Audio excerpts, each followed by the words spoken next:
appears to be Record. over my head. Okay, I get it to say record. I have to hold It's the button. recording. I have to hold the button down. Yeah. Okay. Or you can lock it in place. All right. Okay. Oh, we've got Lois standing up. No, Oh, okay. All right. Today is July 14th, 1998, and we're going to be recording family history of Lois Bixler and Joe Molina, brother and sister, you can tell. And I guess the first thing that I was just interested in finding out was about your parents. So if you want to start telling that story, you should be over there too. Jose. Yeah. I'm gonna go first. two different parents. Fathers, two different fathers. Obviously by our last names. My mother married... Give your real name. My mother married my father, I guess in 1920. And I was born in 21. And What was your mother's name? Maiden name? her maiden name was Edna Marion Held, H-E-L-D. Uh-huh. And where was she born? She was born in Amsterdam, New York, Uh-huh. New York State. And she had a brother, Ralph, and a sister, Adele. Because we called her Dell instead of Adele. Her name was Adele Goldsworthy Held, and their brother was Ralph Leslie Held.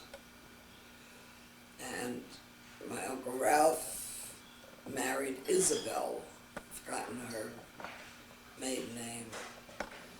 And my Aunt Dell married Harold, our immediate family.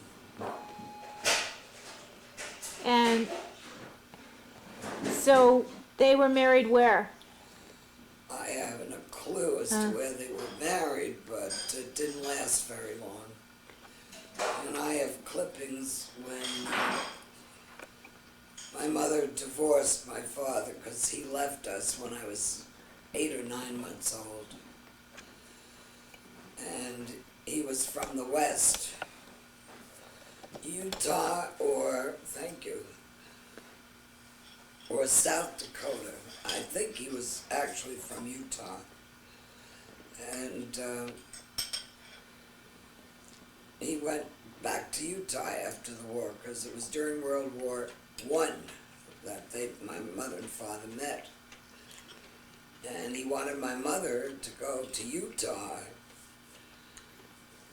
to live, and take me with him, but she wouldn't go. She was all she thought was they were Indians, and so she wouldn't go. So he left, and that was the end of my father.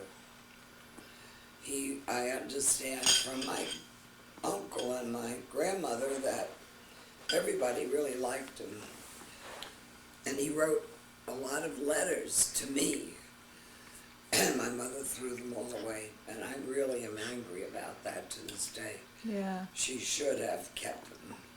So how old were you when he left? 8 months old. Oh, just a infant. Yeah. So I was fatherless until my mother met my brother's father, Joe Molina. His middle name, I don't know if you know that, Joe, do you know what his middle name was? What? Angel. Angel. Angel. A-N-G-E-L is the way he spelled it. Yeah. But anyway, she met him up the lake, Monbassia, where we had a summer home. And he courted her all summer. And he was a school teacher. And he was up there with a couple of other school teachers. That summer vacation, and he romanticized my mother into heaven knows what, but she married him anyway. How old were you? I was 9. Okay, we'll take a little break for pie eating. Okay, we've got Joe Molina in the picture. There's a story about my name. I don't have a Middle name. And apparently the reason is that my mother refused to, my father wanted me to be a junior, and his name was Angel, or in English, Angel, and he refused, or rather she, my mother, refused to call me Angel or give me middle name Angel, so I went without. So all through my Navy days I was NIMI for no middle initial. Oh, no kidding. So, getting back to how they met and they were married, and where did you live when they were married? Well, I was to the wedding. I don't know where we drove. You know, I have a copy of the wedding certificate, but I didn't bring it with me. I don't know where it is, but I do have it. And I think it was Westchester. I'm not quite sure. But anyway, it was just myself. Rye Beach. No, it wasn't there. I don't think so. I have it. If you want it, I'll send it to you. But anyway, they got an apartment, and we were there for maybe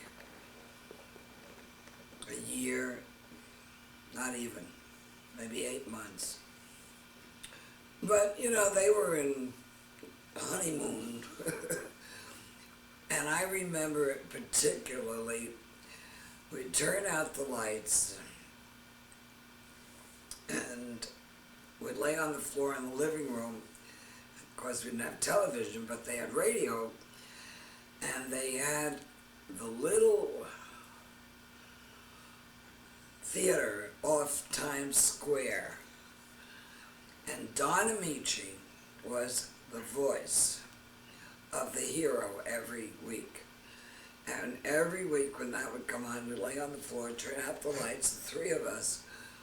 And that was so much fun. I really, really enjoyed that. And we listened to this hour story, just like watching TV, only, you know, your imagination takes away. But I remember Don Amici was the star.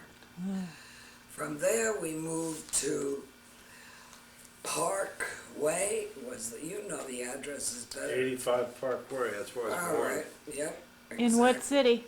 Maywood, New Jersey. New Jersey. And What year were you born, Jose? 32. You want the real one or the? Yeah, we'll hide it from all the potential girlfriends. That's right. April 14th, 1932. And Lois, what was your birthday? May 20th, 21. 21, okay. Oh, I got to That's tell you. 1821. I have to tell you about the day my brother was born. Okay, let me zoom in over here. My mother was starting to have labor, and she didn't want me in the house, and my mother would not go to the hospital to have her babies because she was afraid the hospital would give her the wrong child. Oh, geez. So she had it at home. Well, she called the doctor to come. His name was Dr. Santangelo. To come. He was going to have the baby. And as luck would have it, to get rid of me that day, remember I was only 11, there was Fluffy Ruffles at school, and that was a dog act. Yeah. And it was after school, so that kept me after school for another hour. And during the time that I was watching Fluffy Ruffles, Joe was born. And when I got home, the nurse was there, and she stayed with us for about a week, and brought me upstairs to show me my new little brother. And I wanted him to have blue eyes so badly, but he was so fat, and his eyes were, scrunched closed because he was just balls of fat. What'd you weigh? 12 or 13 pounds. It was close to it. And anyway, How much did you weigh, Joe? No idea. 12 or 13. Put that down. He weighed a lot. A lot. He was big. And he looked it. So, Dad, why Yeah. don't you go over and hold up this baby picture of yourself? Okay, stand by. Test and won first prize. Say that again? He won a baby contest at the theater called Oritani Theater in Hackensack, New Jersey, and he won first prize. Wow. And what's the other I photo? ironed that little suit he was wearing. I dressed him. Oh, can you see the resemblance? It's crystal clear. There, yeah, there he is. Just a There he is in all his orneriness. okay. There we go. That's good. So we got those. And we've also got some other photos there. What else do we have? Another. I have one of him when he was 15. Oh no, he was 5 years old here. Okay.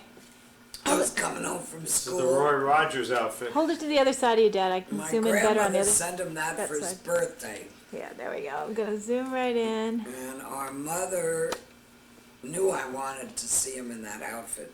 So she had him all ready and dressed. So when I came home lunchtime from school, there he was, all posed. So I went in the house and got a camera and luckily I had film that day. And Well, somehow we've got the lamp in there instead of move it that way a little bit. There we. Oh, perfect. Okay, there we see Jose in his cowboy outfit.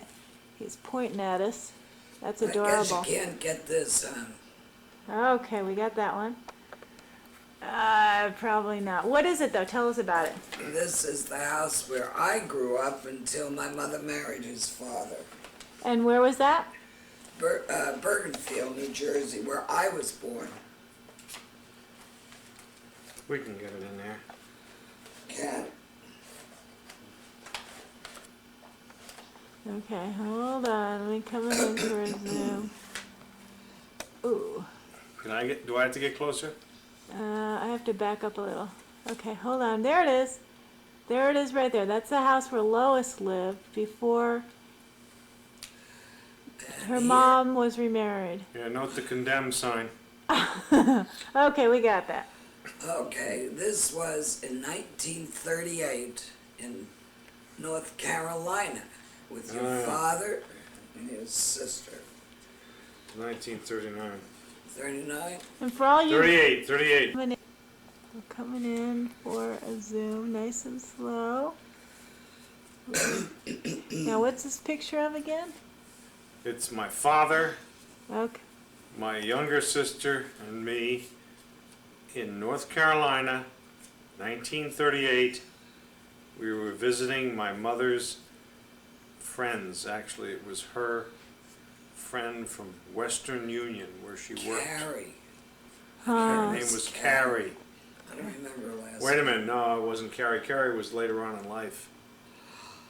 Katie. Katie. Katie. I have to Yeah. watch her, you know. Okay. And speaking, okay. Here is a picture of Joe. I think you were 3 years old there. And we got one of Joe. When Another one of the handsome devil. I'm surprised it didn't self-destruct. Oh, look at that cutie. Note the intelligent demeanor. Look at all the hair.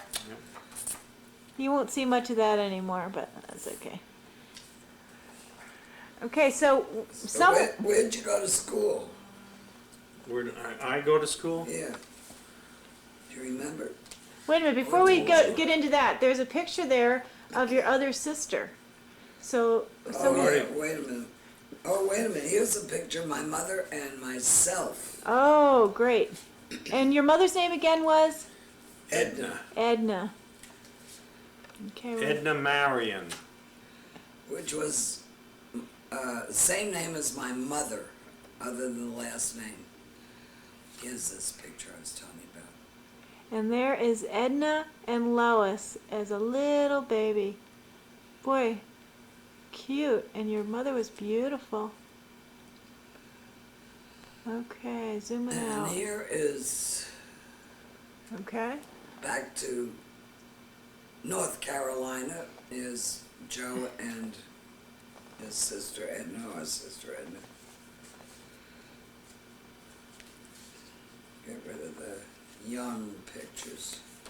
And what's Edna holding there? It's kind of hard to tell.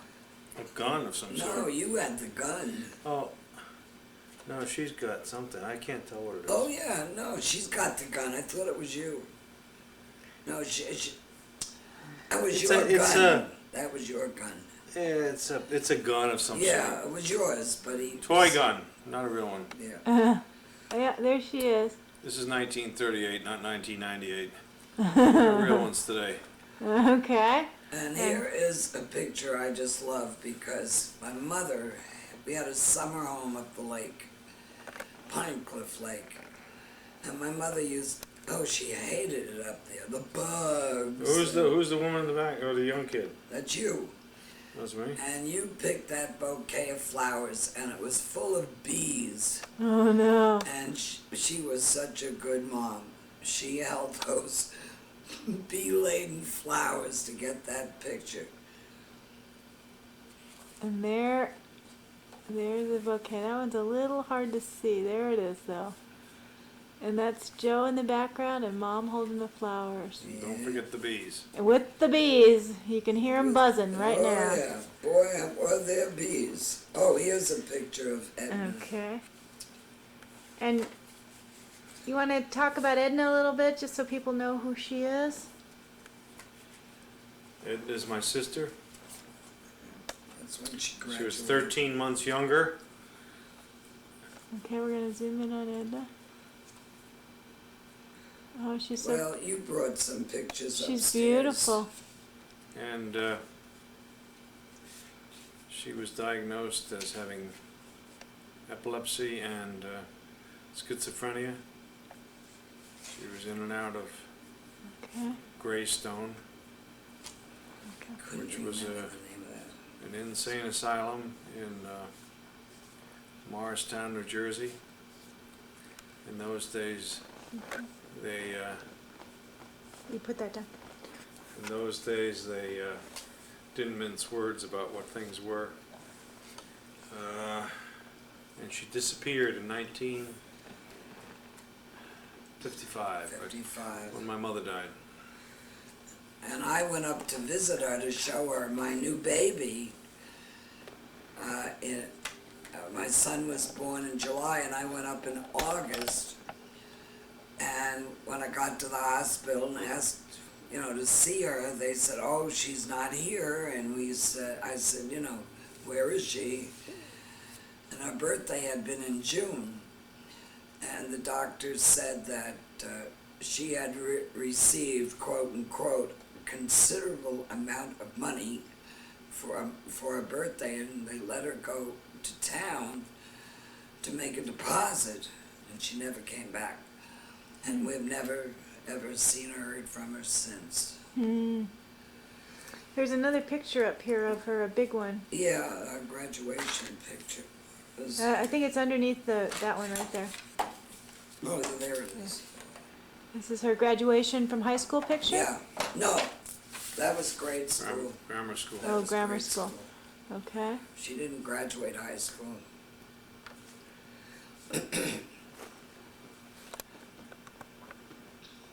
Can you really get that? Pretty well. I'm gonna just move it a little. To all you people out there, I apologize for all the shifting camera. Yeah, and there she is holding flowers in her graduation dress. That's when you guys lived on Freeland Okay, Dad. Avenue. That was in between the dining room and living room. We got it, Dad. Okay. Here is a picture of... Oh yeah, Boy, you didn't want your picture taken that day. 3 siblings. Lois obviously in the middle. Just lower it a little bit, Dad. Okay, perfect. And look at... There's Lois, Edna, and Dad. Dad's Yep. jacket's buttoned funny. And is that in your yard? Yeah, that's 347 Park Avenue, Patterson, New Jersey. Patterson, New Jersey. It's the lot adjacent to the flat that we lived in. Okay, we got that one. There were 2 Whoop. flats above a bunch of stores. One of them was a cobbler, a barber shop, and a greengrocer, and a delicatessen. And in those days, I used to go down to the deli with 25 cents and get a loaf of bread and a quart of milk from the old lady that ran the deli. You can put that picture down, Dad. Okay, here's another one of you. You can tell he was the prized little He didn't want baby his there. picture taken. He was that kind of a, he was sullen teenager. What do you expect? Oh, look at that one. It was taken It in looks like you're smiling though. May 19th, 1946. Wow. That would put me at 14. He hasn't changed a bit. Well, if he shaved off the Okay, mustache, let's see what the next one is. then he'd really look good. Yeah. That was taken the same day. Oh, this is Ann. This was a Yeah. friend. This is a friend of Our mother's. mother. Yeah,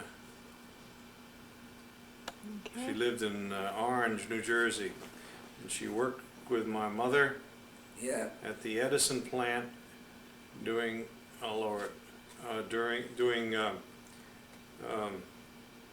war work, as they called it, or victory work during the Second World War. Winding coils. So who do we have Dad in the middle. No. No? Yeah, that's Dad. That's Oh, me. your dad, Yeah, yeah. That's Joe in the middle. And to your right is Mother's friend Ann, With a hat on. and Lois is to Lois your is left. left. Look at those gams on Lois. Ay, ay, ay. Hey. And yeah, that was during the war, and she worked. Coney Island. This is Coney Island. Okay. And we've got Lois and Dad on the beach at Coney Island. What year do you think that was? 46 or 47? Yeah. Oh, 47, I would say. Lois, you look just the same. Okay.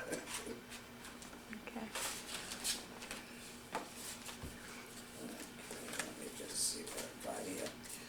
Okay. That's what we're doing. That's Nana, our grandmother, our mother's mom. And her name? Rosetta Jessie Jones was her maiden name. Oops, sorry, folks. She looks like she was a school teacher or a librarian. No, she was a lady,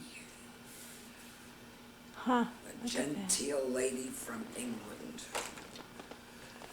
And that is her husband, our granddad.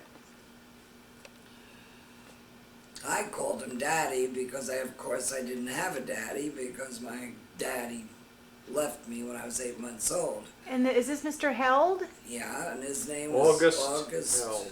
Augusta. Augusta Held. I don't know what his middle name was. He had a brother, Paul, Okay, and Dad. his brother had a son, Herbert Held, who was a Methodist minister. And that's all I know about my granddad's family. Well, you have another picture of him, though. Why don't you show us that one that you have of Held? Oh, yeah. Augusta Held. I don't think the Augusta's right at all. It was August. August, oh. August Held. Augusta's a woman's name. It was a smaller photo. August is a Yeah, fairly where is common that? German name. Oh. This is my granddad, our granddad's. He was in his studio in New York, designer, and it fascinated me. He worked on all little squares, and every little square he'd fill in with color, and the carpet would be woven. So, but you were also saying he was an opera singer before? Oh yeah, he was a basso. He sang German opera, and my grandmother would not marry him unless he gave up showbiz. So his other artistic talent was painting, and he painted many pictures as well as carpet designing. So then she married him. Because he had Here's a another picture he had an occupation. of Yeah, that's the way I remember My my grandmother and grandfather. In their boat, they fished all summer long. We had a summer home on Pinecliff Lake. New Jersey. It's the northern part of New Jersey near Greenwood Lake.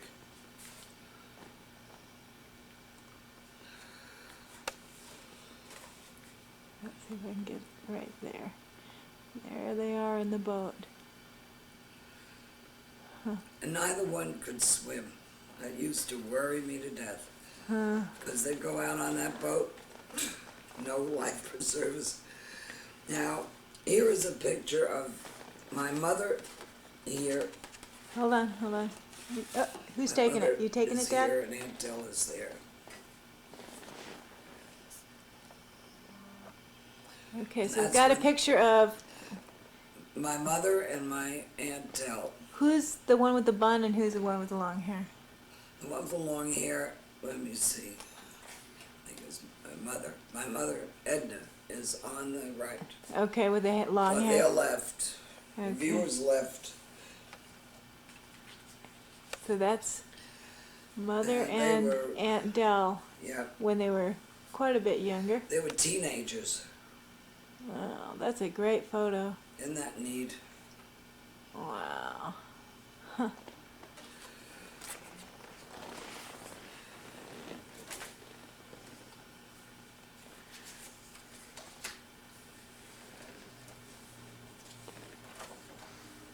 That's Edna Marion Held again. Right. So that's your grandmother. She put No, on. no, it's mother. Oh, that's mother, our sorry. mother. Were her eyes really that blue? Oh yeah, she had very blue eyes. That's great. Here's another one of her. Yeah. Oh, you wonder. I was wondering. What those pictures Oh, wait a were. minute. Had to be Yeah. 21st, 1955. April 21st, 1955. And she was born on May 2nd, I think it was, 1900. 1900, turn of the century. Start of the little millennium. Let's see if I can- There she is. Huh. She's a beautiful woman. My grandfather. Wait, Lois just said this shows how small grandmother was compared to grandfather. 1947. Hold it down, Jeff. Oh, look at that. Uncle Harold is on your left. Right, Aunt right there. Dell next. Grandpa next. Nana next, with Lois in the back. And I'm picking up Uh, Nana. Oh, she got so mad at me. When and I who's did the that. guy with the belly in the middle? That's our granddad. Oh, so you had a, He was a big teddy bear. say it again. This is a picture in November of 1939, of the cabin in which that previous photo, those people were taken in front of this That cabin was our on summer home. Pine Cliff Lake. In New Jersey. Yeah. And Big look at front porch. look at that old car. Yeah. It's 1938. I was 6 years old. And Uncle Ralph was my mother's brother, and Isabel was his wife. They had no children. So And you guys Is- didn't have any cousins then? No, and Isabel and Uncle Ralph, she was so possessive of him, she would not share him with children. And Aunt Dell and Uncle Harold wanted them, but they couldn't have them because when she was a young child, she had pneumatic fever and left her with a heart problem, and they said, don't have children. Okay, let me Here's zoom, and Uncle Ralph and Aunt Isabel again. we're zooming in.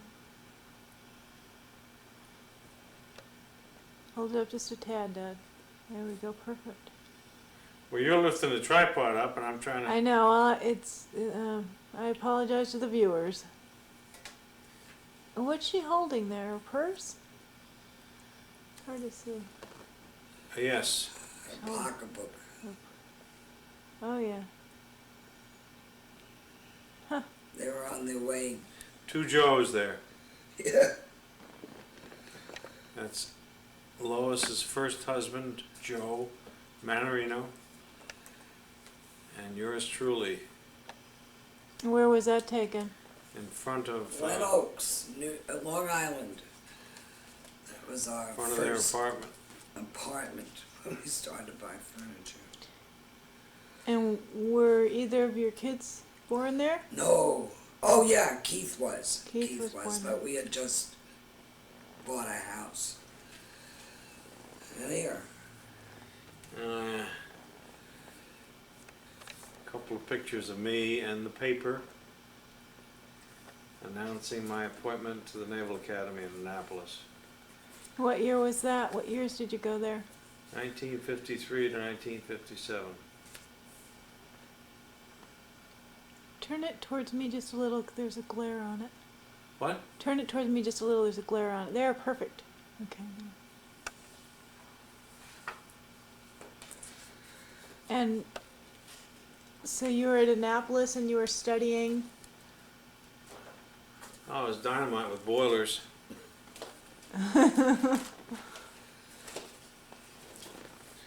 Here's a Here's a picture of Joe Mannarino. My first husband. There's Lois's first husband, Joe Mannarino.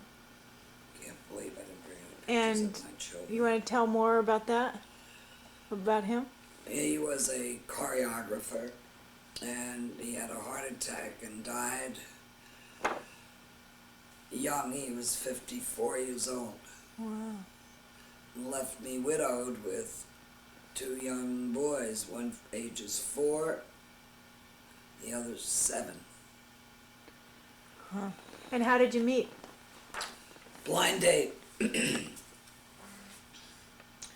I may as well show you a picture of me with my second husband. Get rid of all that.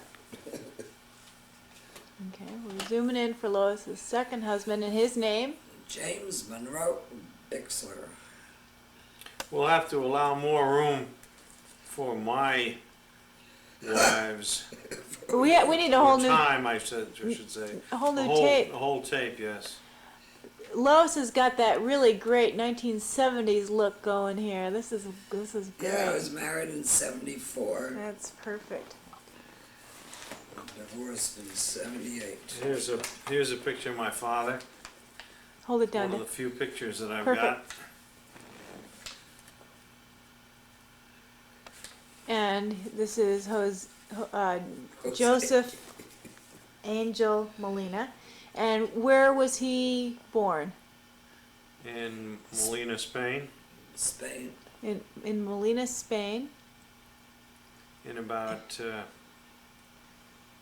1880 something. And when did I'm he? not sure. When did he die? And where did About he die? 1962 outside of San Juan, Puerto Rico. Okay, you can put that down there. I'm just In getting glare. Santurce. Did you show Say it this again? one? In Santurce, I believe he died. And he's buried there? He's buried in Sabana Grande in the family plot. And that's in Puerto Rico. Who else is buried there?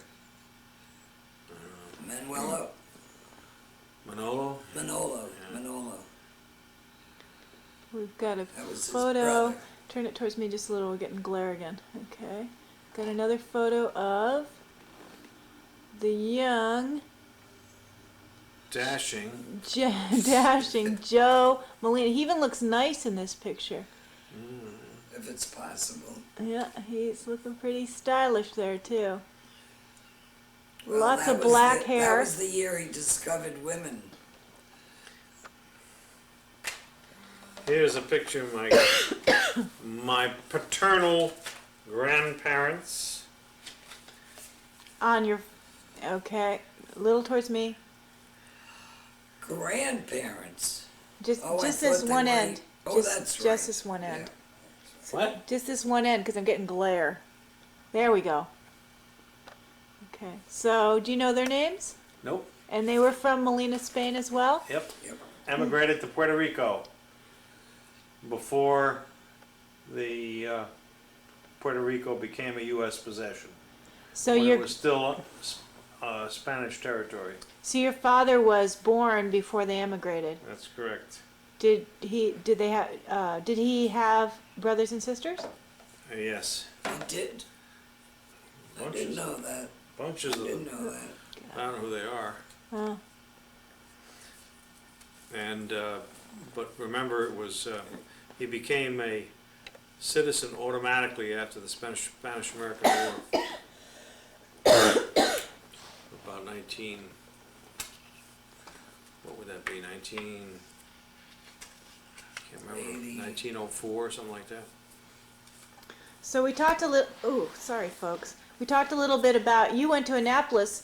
Lois, what about your career? Well, We've got a photo here. No, I'm just. Yes, we do. Right Oh, this there. one. Yeah.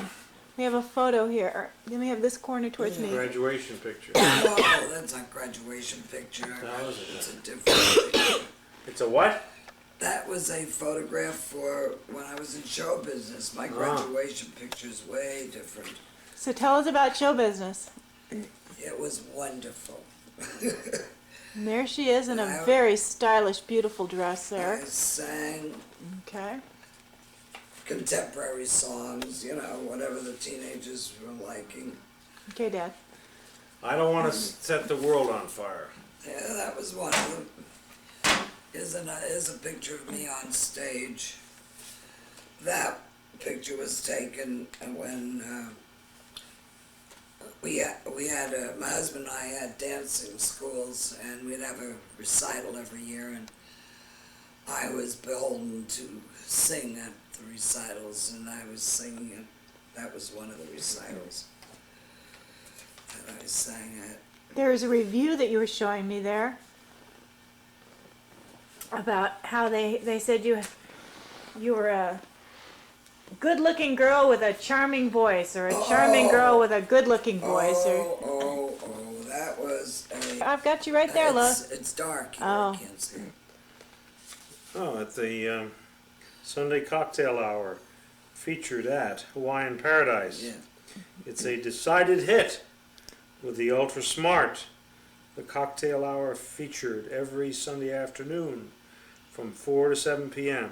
with Pete Fraser and his Hawaiian Serenaders. Ooh. Offering, and here's an ad for it, offering a routine of entrancing dance music.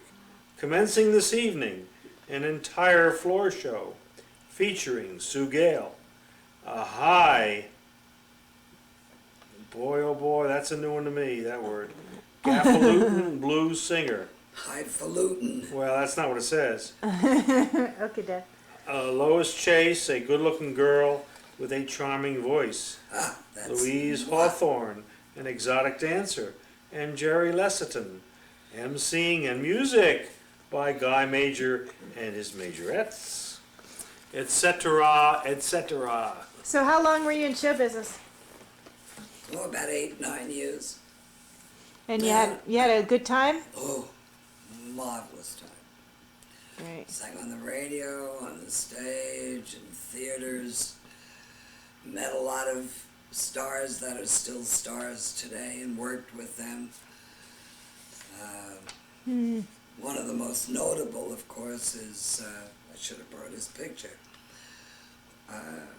Rodney Dangerfield, Otherwise known as? Jack Roy, when I knew him. And my husband was a good friend of Milton Berle, who celebrated his 90th birthday this weekend. But I met a lot of people who big stars. Great. And then you married, and you had your kids. Oh, we're I gonna. had 2 boys. We've got another picture. We're zooming in on Lois singing. Look at that picture.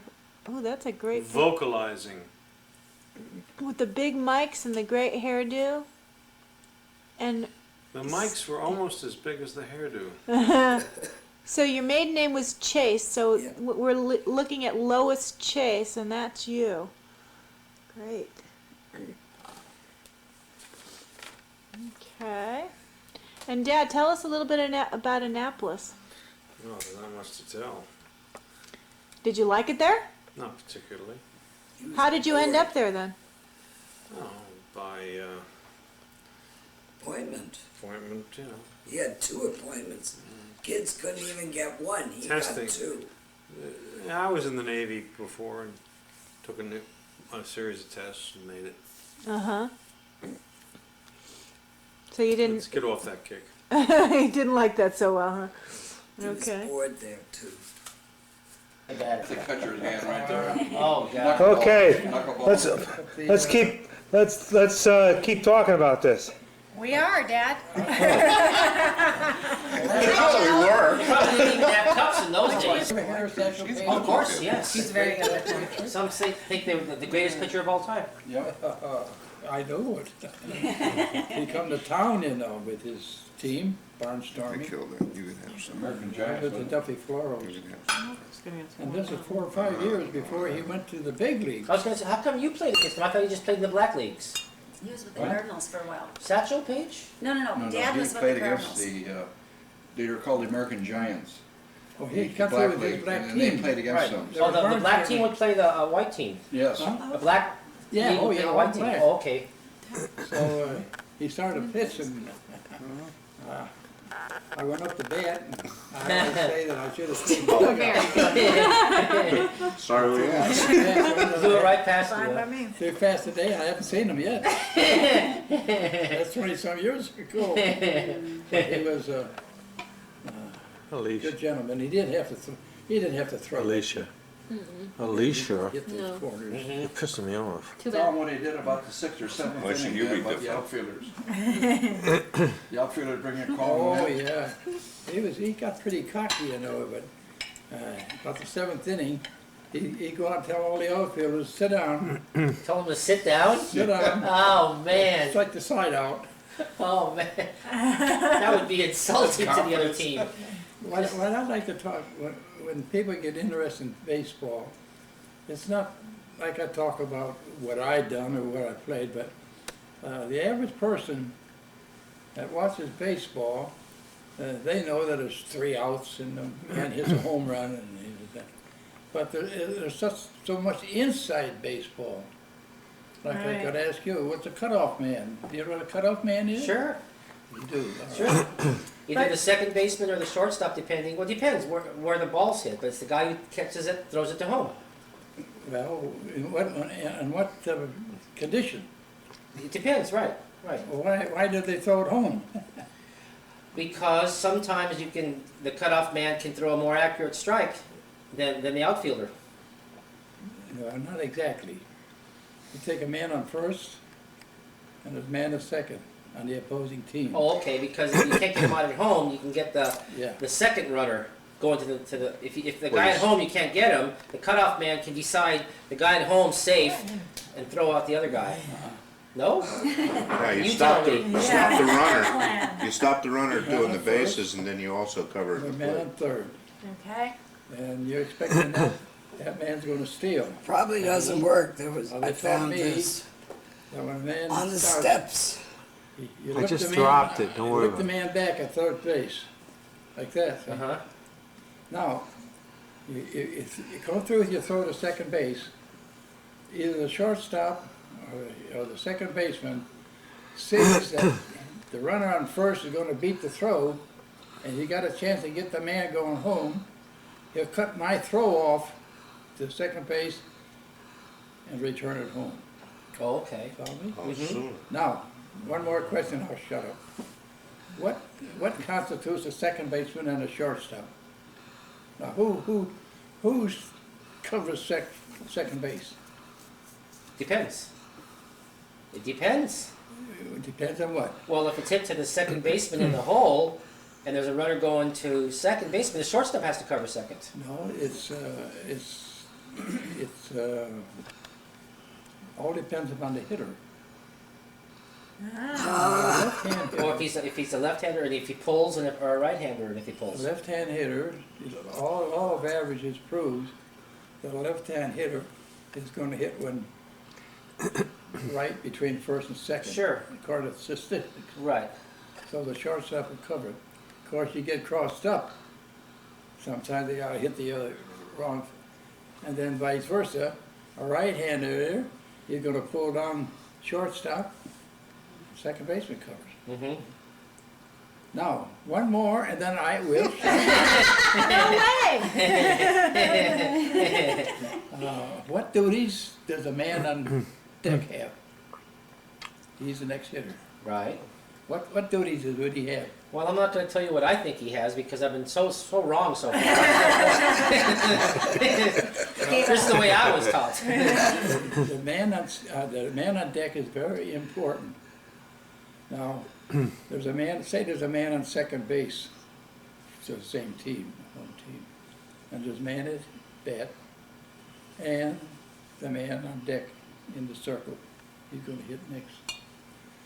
So, the man on at bat gets a base hit. So, the third base coach weighs him in because the runner on second to go in the third can't see the outfielder made the play. He's blind. So the coach sends him in. Now the man on deck, as soon as he sees that, he comes up behind the umpire and stands there. Right behind the umpire. No one right on his back, but there. In case the man in the outfield is going to make the throw, because the man on second is going to try to score. The third base coach weighs him in. Right. And he can come in. So the man on deck, in order to prevent an injury, if he's going to beat the throw, go like that, hold up. Oh, okay. See the I'll bottom tell him line? whether he needs to slide or Right. not. And if it's going to be close, you go, get the Oh, dirt. okay. Okay. See? Uh-huh. Ah. He becomes a third coach. Wow. You know what we should. Right. He That's becomes right. a third coach. Well, the coach weighs him in. Yeah, but he becomes the plate coach for the runner, right? Yeah, Detail he tells coach. him Yeah. stand up or hit it. But I knew baseball. There's one more thing to do It's now. the only It's good sport I for the like. game. Really? Yeah. Now you watch it. When a ball is hit to the pitcher and the first baseman is too deep to reach the bag, the third baseman or the first baseman will throw to the pitcher covering, right? Right, sure. Now in the past, The man coming down the first base line like that, the pitcher would get the throw and cut in front of him. And there was accidents. Yeah. Now, they kind of go like that. You watch the game. The pitcher will hit the side of the sack. Right. He's trying to. Go with the runner. Mm-hmm. Prevents out injury. Try and beat them. Well, Especially for what they. Ed, what do you think of today's ball players that earn over $1 million? Dad, they heard that 20 miles away. Good. What, Dad? What did you what say? did you say? We didn't hear you. It's terrible. Don't egg him on. It's terrible. One time, about 2 years ago, the managers, owners were complaining about the game was taking so long to play. Now, I got nothing against the black players. It's a great players, boy. But they're kind of hot dogging it up there at the home plate. They get up there, and you got your boxes to set in the hitting box. Well, they get a ball on them, they got to walk 5 feet with just their clothes, and a necklace, you know, helmet, and Purple they hair. do a little calisthenics. Clean off their cleats. Then they decide to go back in to take 18 men. It's a lot of time. But they want to do that a psychological thing to the pitcher too, to make him lose his rhythm and stuff. Right. What do you think about the Twins leaving this area? See, I don't know. I didn't know what's. I never watch it. Yeah, he doesn't follow the local. The Twins aren't in Minnesota. Dad, They are. tell about, you have a story about Where are they Babe going? Ruth. Who? Babe Ruth? Babe Ruth? Bring that up again. They're still the Minnesota Twins. Oh, as far as I thought I they know. were hey, too. Yeah. He was built like this. And he had feet on him like a dancer. Like a ballerina, yeah. You remember- Oh yeah. He called everybody kid or hello kid. Dad. But he came in like the old fashioned, he had the glove on his belt, you know, like the kids used to carry the belt. Oh, that's funny. But Lou Gehrig, geez, what a man. Boy, he was not that wide. I wish we had brought the pictures that Dad has of Babe Ruth and Lou Gehrig down here and his mitt. I Yeah. didn't even think of He's a that. catcher about this big around. Yeah. That was for knuckleballs, the whole works. You And know, those they didn't change pictures. the gloves or. You Ed, did you know Ted Yeah. Williams? Let's tell them about the time that you got your first baseball uniform. Your first baseball uniform? First Your uniform. first uniform, Dad, when you were a kid. God, he can hear Dad, me. you gotta He can't hear the rest of you. Yeah, Yeah, like but I said, people 20 miles away can hear you. My eardrums are ringing. I was in Sandlot. No, what the cleats? I was playing Sandlot, and Mr. Kramer thought we had a pretty good little team. Leash. So he Take my decided glasses to off, Because they're get foggy. some little box with about 12 perfume bottles. Wasn't like that. And we went around, You each can kid hear got me, a box, dummy. went around, and 10 cents a vial, and we sold at raffles to get uniforms. We got I can hear uniforms myself. So. with Yeah, a we big all L can. on it, leaders. Oh man, I think I slept with the uniform on. Now what state was this in? Hey, What state? state was this in? 19. What state? what What state? Not date, what state? Where, what was the Where were you location playing? at? In Chicago. Oh, West Chicago? Side. West Side. Chicago, okay. Yeah. West Side Industrial. All factories up there. Uh-huh. Yeah, but you remember telling about walking down the sidewalk with your cleats? Oh yeah. I got a shoes, baseball shoes. I don't know where the hell I got them. I walked all the way to the ballpark on the sidewalk so people could hear me calling. A uniform. I'm a baseball player, Yet another interesting story about that period that I think is interesting about your fight with Kid Germany. Oh yes. No. Go ahead, tell them about that. It's a little off of baseball, but the same period. It's interesting. He was a boxer too? Well, sort of. I don't know why. If the occasion warranted. I don't know Yeah, why right. he wanted to fight me. I was living on Arlington Street, I remember the number, 2427 Arlington Street. And I was raking the ladies' yard back doors. And I was about 15, 14, 15, something like that. I was could take good care of myself. So I don't know where this kid come from Germany. He's about my size. And he come down the alley, and I must have crossed him up or done something. So he said, "You want to fight?" "Oh yeah, I'll fight you." walked up to the arena corrugating lot. I got nothing better to do. We fought for an hour. Oh my So help gosh. me God. So help me God. He could be a good fighter. He backed me all over that lot. And there was trucks lined up all over watching us. But he could have, if he'd have hit me right, he could have beat me. But I don't know. All of a sudden he says, "I quit. I got enough."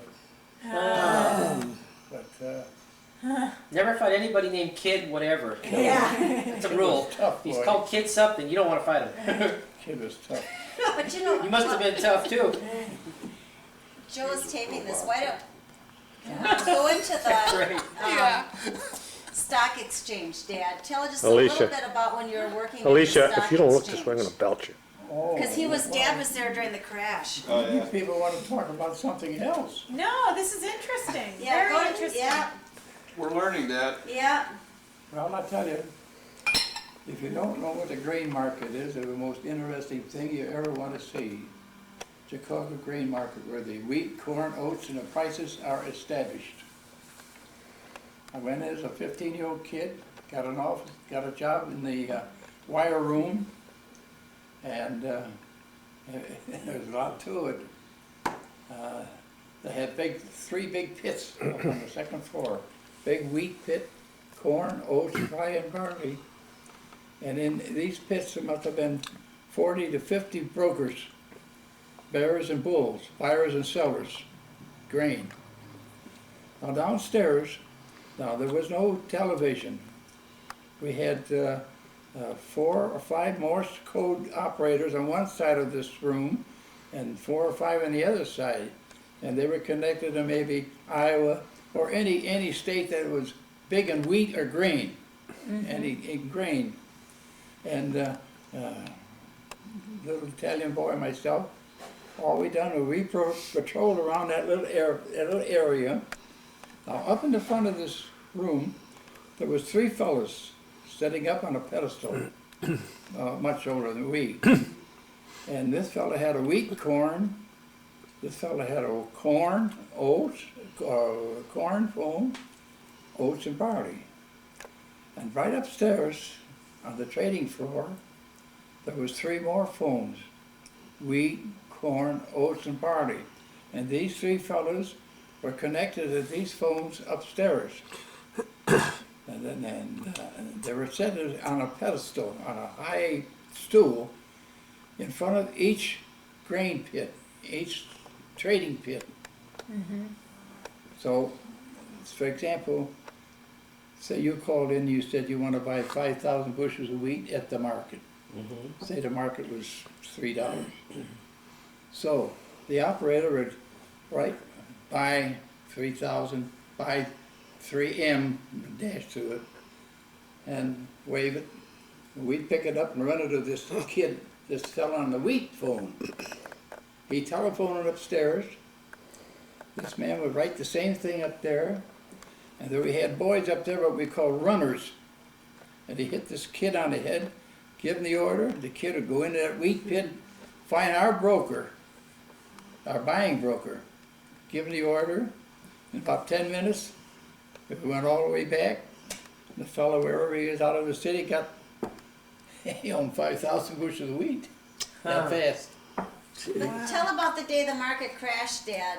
Oh, well, I was marking Well, board wait a minute, I have a question.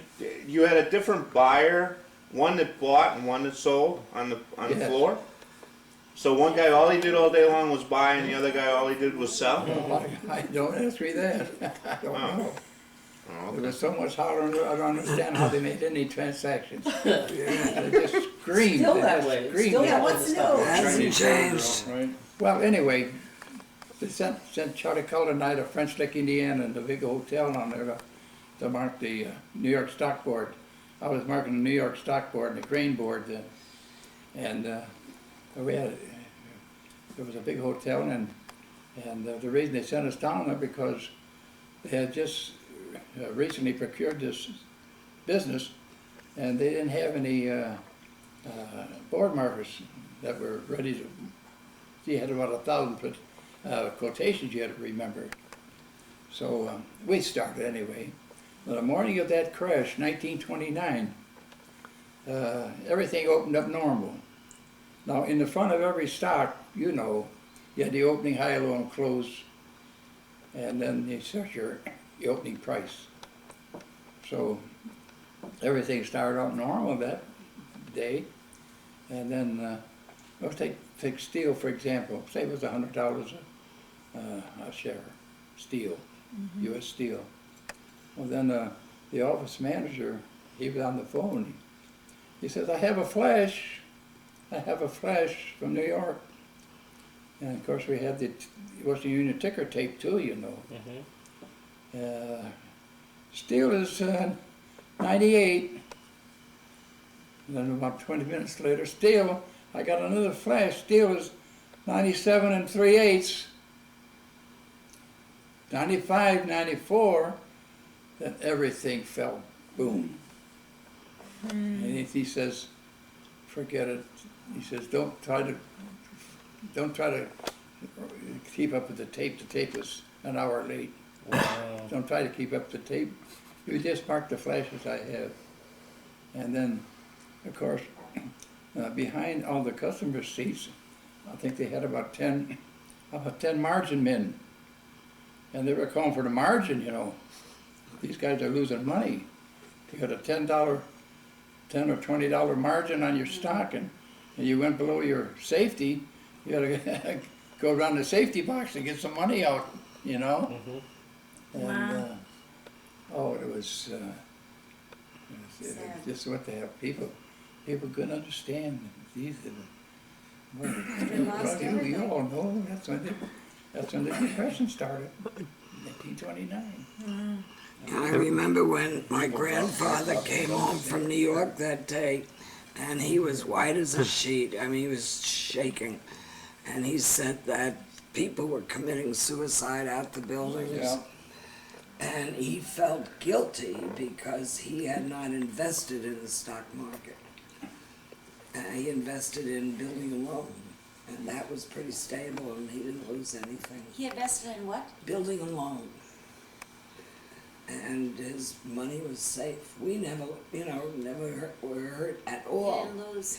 But then right after the stock market crash, we lived near the railroad, and we'd get all the hobos Yep. coming to the house. And my grandmother had a stove down the basement. I didn't know he was taping me. And we had a maid, Sal, and she'd make this 2 pots of stew. And my grandmother would make pies, and she'd have bread and milk. And all these hobos would come to our house. I mean, I'd say 10, 20 a day. And what was interesting was they wanted to work for the money. They would not take a meal unless they did something. So we always got, cleaning done, yard work done, grapes. We had a lot of grapes, and my grandfather made wine, and during grapes, they'd pick the grapes and, do all kinds of yard, cut the grass and whatnot. And that went on for a long time, but my grandmother would never allow them in the house. She'd have Sal bring the food, and they'd sit on the back stairs, and they'd eat out there. It didn't matter what the weather, they were not allowed in our house. But they were professional people who had lost their money.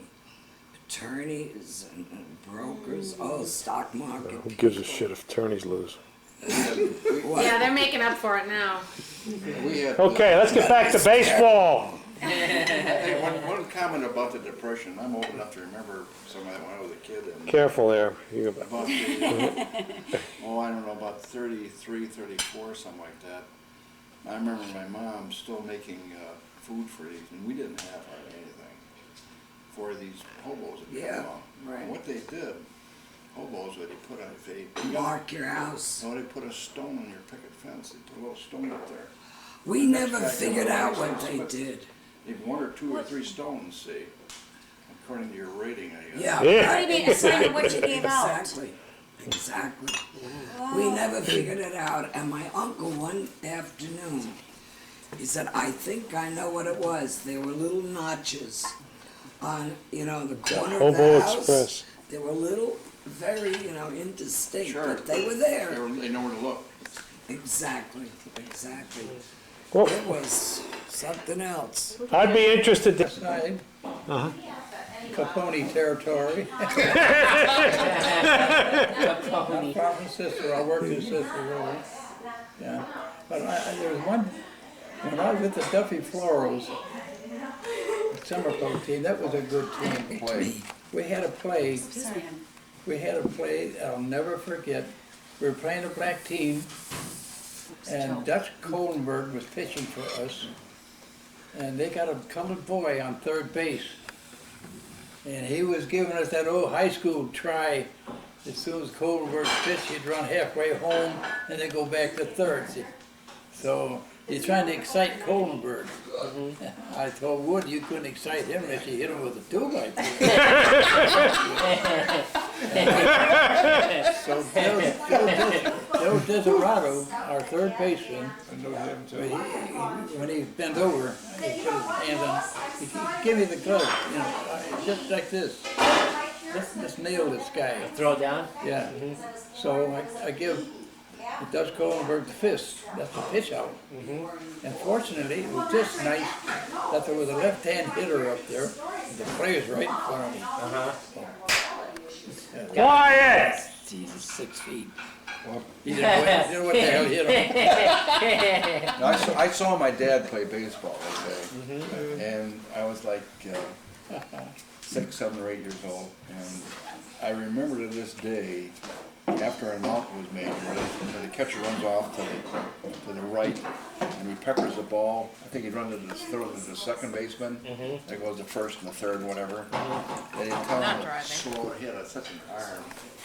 Back off. Maybe really smoked their hand. And I seen him pitch out or throw out guys at second base, and they were right in there. You had a good arm, huh, Ed? Even as See, a kid.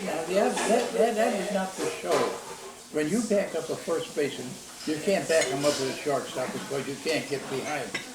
Wait, on second baseman you can. All right.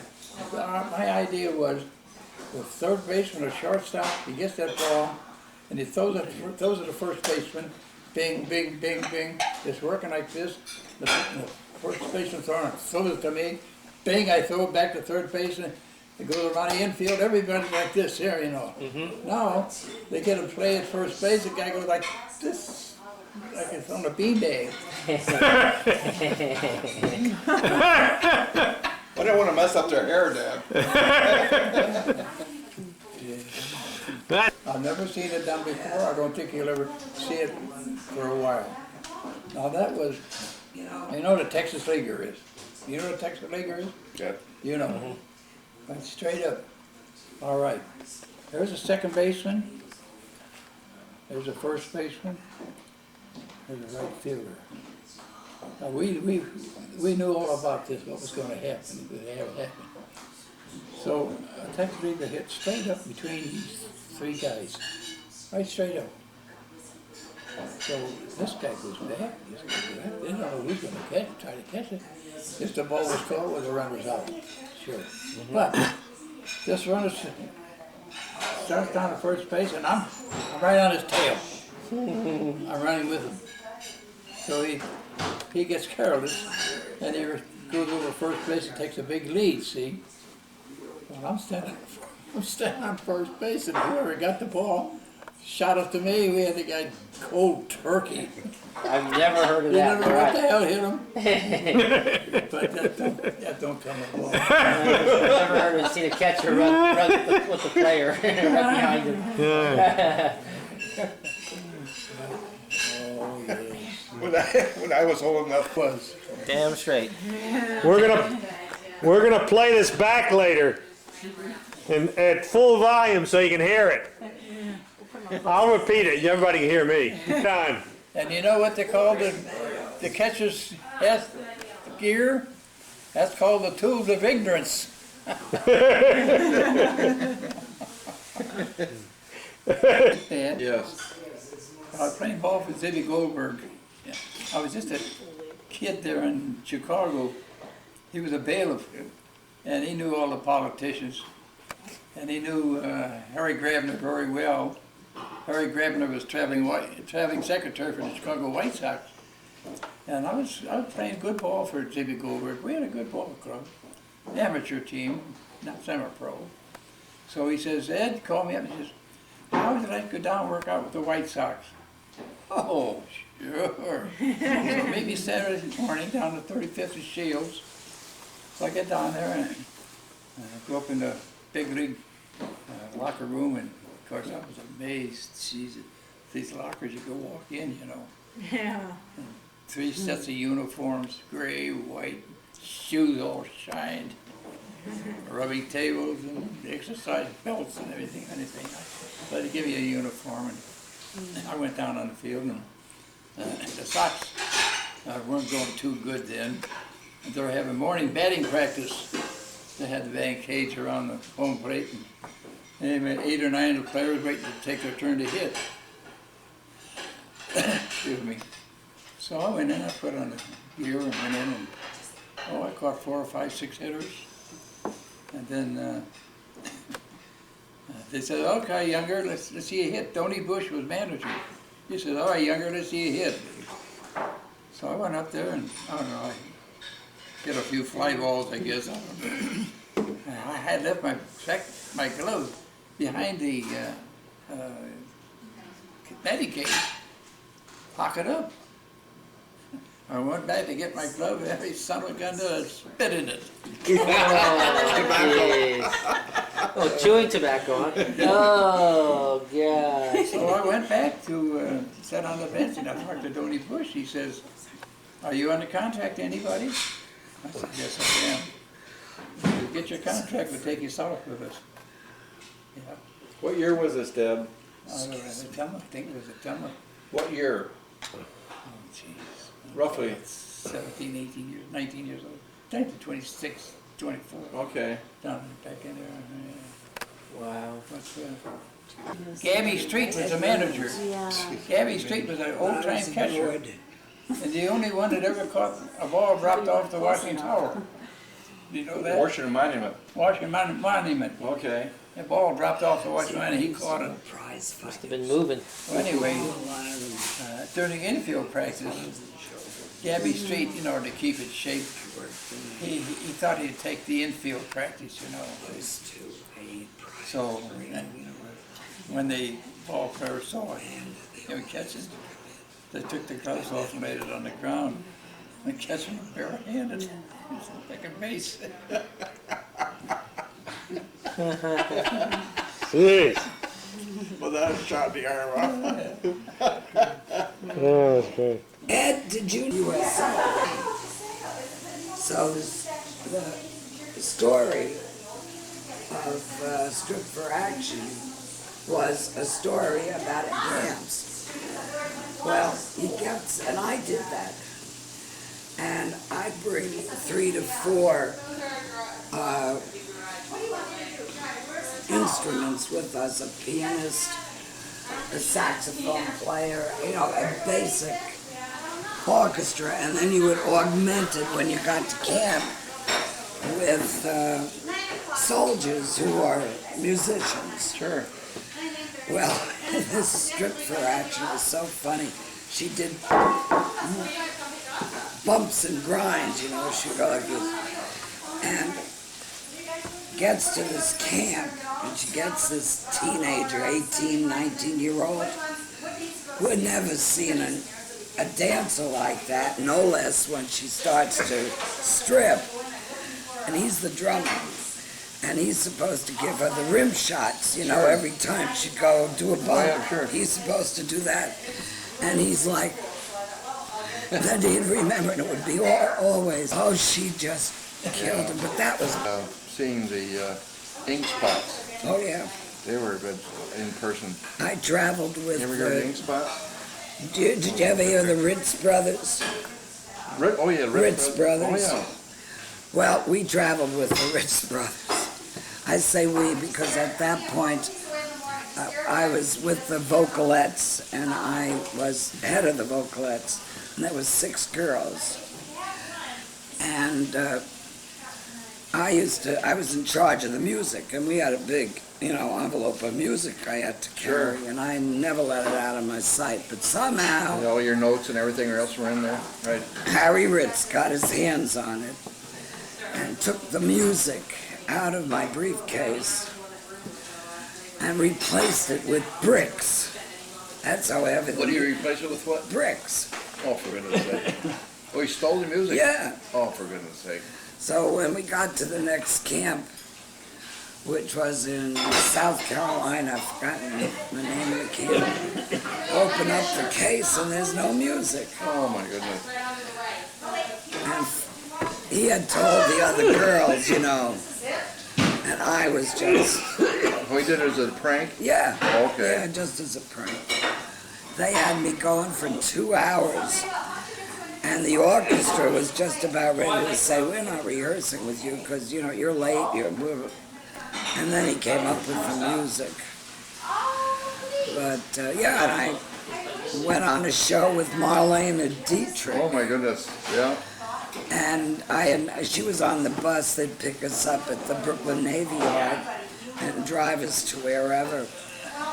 And she was on our bus, and she was combing her hair. And, I ran into her twice. What was she like? Was she friendly or not? Yeah, but she was filthy. Filthy? Oh, her mouth. No kidding, huh? And when she appeared on stage that afternoon, we all stood behind, all the soldiers were in the theater, and we were in the back, just standing up watching her. And the soldiers started leaving, and I heard one of them say, she's dirtier than the latrine. No kidding. Oh, you should have heard her stuff. She was disgusting. Roseanne. Like Roseanne. Yo, Filthy. Roseanne was calm. No kidding. Oh, she told dirty jokes. Yeah, her legs were. I was singing in a nightclub, and she was going at that time with Jean Gabon, who was a singer, an actor from France. And they were the last to leave because they were so drunk. Jeez. And she sat back in a chair, put her feet up on the table like this, spread eagle, and she didn't have any pants on. Oh my goodness. She didn't care. And the owner of the club came over to her and said, leave. Jeez. And she put up, so if you don't like it, you leave, and she she was nasty. I never liked her. No, this is Martha's Vineyard or something? Yeah, it's an island. It's an island. That and Nantucket are islands. Martha's Vineyard is an island? Yep. And Nantucket. How do you get there? You take a ferry. And there's car ferries where you take a ferry in. That's why I let the Kennedys live there. But you can also take a ferry over there without a car, and they rent cars over there. Bikes, you get over there, you can ride a bike or Pretty whatever. small, you can get a car for me. Well, some of it you do. Yeah, lots. Okay. Yeah, lots. Come on, Alicia. It's a right coast type. I'm waiting. I just didn't have to move there right until Manuel helped me. Get me a bowl. Here, Dad, I'll get him. Would you like more coffee with your donut, Ed? Do you want more coffee? Please? Do you have your hearing aid on? They're the hockey players. No, you don't. Oh, yeah, you do. You do. Debbie, would you give me a warm-up too, please? Sure. Everything I left? can't hear Yep. when everybody talks. Yeah, I know. Split the difference with you. What happened to the picture? Great, thank you very much. Kirby. Oh. Everybody wave at the camera Your here. coffee, you're welcome. Everybody wave at the camera, Alicia. Smile, come on, honey. Come on. Come on, princess. Wave at the camera. Princess. It's like 9:23 in the morning. If I did it at night, you see, it's like. Then I walked back and I started talking to, I didn't know it was the production manager at the time, and I said, well, tell me, what would it take to get on TV? And he said, I saw you. He said, you, no problem. He said, call Take One Casting, and he said, you will have no problem. So you know what happened? I was waiting for me to my debut on TV. I ended up on the floor. Oh. The whole segment was They've cut. done that to the best of them, though. Do you think so? I'm so disappointed. Your mother embarrassed me. We were in Vegas, and she was doing the driving, and we were going to go see a show in Vegas. So Florence said, "I'll park the car. You get a good, place in line." So okay. So I'm the last in line, of course. And I felt this presence behind me, but a big presence. So I turned around and I looked up, and it was, who plays, not Maverick, James Garner. James Garner. Oh, He is so tall. he's gorgeous. So your mother shows up, and I don't want to be conspicuous because he's right behind me with his wife, and she's tall too. And I'm saying to her, trying to be very, James Garner, who? James Garner, who? So I said a little louder, and then he heard me, and she said, "Oh, James Garner, what about James Garner?" He says, "I'm right here." I thought you You talk about size. Oh, I he met was tall. one time, only time I met